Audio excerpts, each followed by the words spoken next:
మంగళగిరి అభివృద్ధిలో మరో కీలక ముందడుగు పడింది. రైతులు వినియోగదారులకు మరింత మెరుగైన మార్కెటింగ్ సదుపాయాలు కల్పించేలా మంగళగిరిలో ఆధునిక హంగులతో మోడల్ రైతు బజారు ఏర్పాటు కానుంది.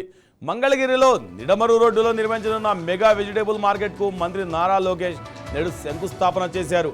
సుమారు 18 కోట్ల రూపాయల వ్యయంతో ఈ ప్రతిష్టాత్మక ప్రాజెక్టును నిర్మించనున్నారు. అరబిందో ఫార్మా ట్రస్ట్ సిఎస్ఆర్ నిధులతో మార్కెట్ను ఏర్పాటు చేశారు.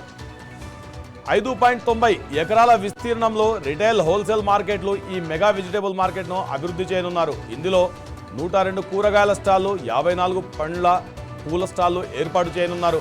ఇతర వస్తువుల విక్రయాల కోసం మరో 60 ప్రత్యేక షాపులు అందుబాటులోకి రానున్నాయి. అంతేకాదు సోలార్ ఎనర్జీ, సేంద్రియ వ్యర్థాల నిర్వహణ, చెత్త సేకరణ వంటి ఆధునిక సదుపాయాలను కూడా ఈ మార్కెట్లో ఏర్పాటు చేయనున్నారు.